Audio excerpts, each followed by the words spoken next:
Grâce aux efforts de ces dernières années de recherche et développement, nous avons mis au point des isolants thermiques de nouvelle génération qui vont nous permettre d'isoler nos maisons de manière très efficace sans perdre de précieux mètres carrés habitables. Je crois que l'excellence scientifique et la qualité du partenariat que nous avons construit avec le Centre énergétique et procédés de Mines ParisTech nous a facilité la tâche dans l'accès à ces succès. Il y a eu effectivement une démarche tout à fait collaborative et nous avons abouti conjointement, donc Mines ParisTech et PCAS, à un dépôt de brevet conjoint sur des matériaux granulaires que sont donc des aérogels de silice et pour lesquels on envisage aujourd'hui des développements conséquents. On a développé depuis 20 ans, 25 ans, tout un savoir-faire sur des matériaux nanostructurés qu'on appelle des aérogels, qui sont des matériaux les plus isolants qu'on connaisse, c'est-à-dire qu'ils ont la conductivité thermique la plus basse connue, ils ont une conductivité thermique inférieure largement à celle de l'air immobile. Or, jusqu'à maintenant, des matériaux isolants traditionnels, leur objectif c'était d'essayer d'atteindre les performances de l'air immobile. On a développé notamment une thèse cofinancée par l'industriel, de nombreux partenariats soutenus par les pouvoirs publics avec cette même société, également le CSTB, Centre scientifique et technique du bâtiment, qui est un partenaire de longue date sur ces sujets-là.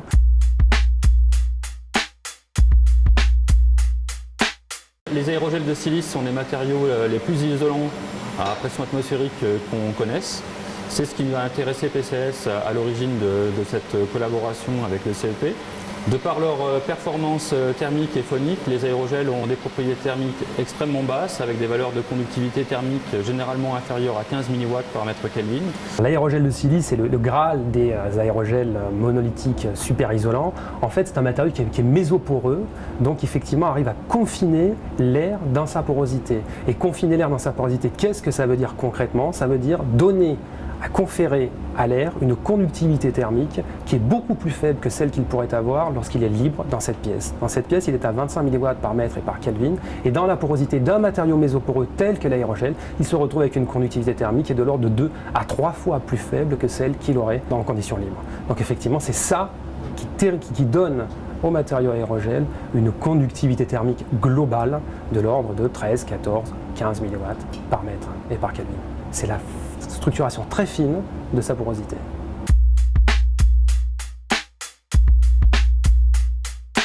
Maintenant, comment convertir ces succès technologiques et de laboratoire en réussite industrielle et commerciale?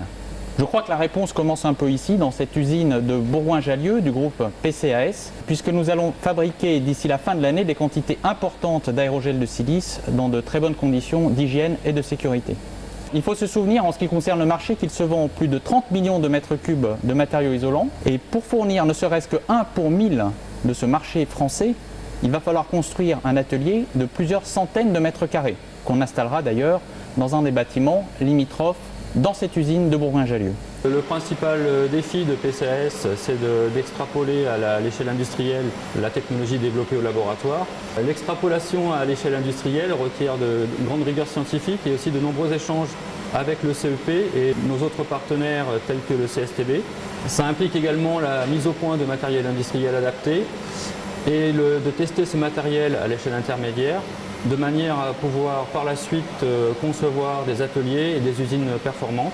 C'est ce qui est fait ici sur le site de Bourgoin en collaboration avec le laboratoire R&D basé à Longjumeau.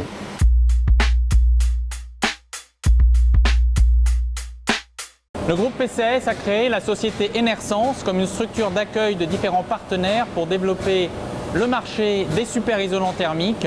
L'ambition d'Enersense est de devenir un leader européen des matériaux isolants de performance. L'activité aérogel de silice et super isolant thermique est à mi-chemin entre les matériaux et la chimie.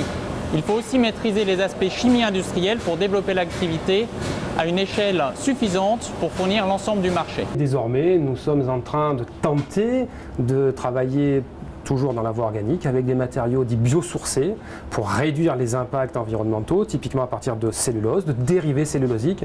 Et c'est typiquement le type de matériaux sur lesquels Hélène est en train de travailler. Elle est en train de faire des gels d'acétate de cellulose réticulée qui, aujourd'hui, permettent d'obtenir des conductivités thermiques assez intéressantes, la vingtaine de milliwatts par mètre et par Kelvin.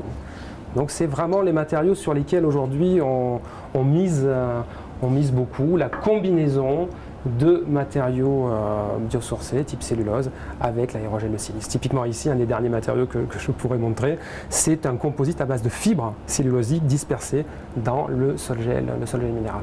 Réduire les impacts environnementaux tout en améliorant la mécanique, sans trop gréver la conductivité thermique. Mais effectivement, le pas supplémentaire est véritablement de réduire les impacts environnementaux de ces super isolants de demain.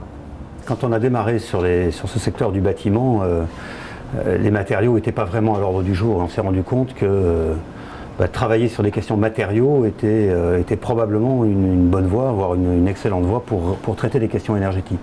Et en fait, il a fallu faire preuve d'audace et même de beaucoup d'audace pour arriver à traverser une frontière un peu, à partir des questions sur les systèmes énergétiques pour aller aborder des questions véritablement matériaux. Donc en cela, on a finalement eu un rôle assez précurseur et on se retrouve aujourd'hui un peu sur l'avant-scène des questions qui concernent l'enveloppe du bâtiment.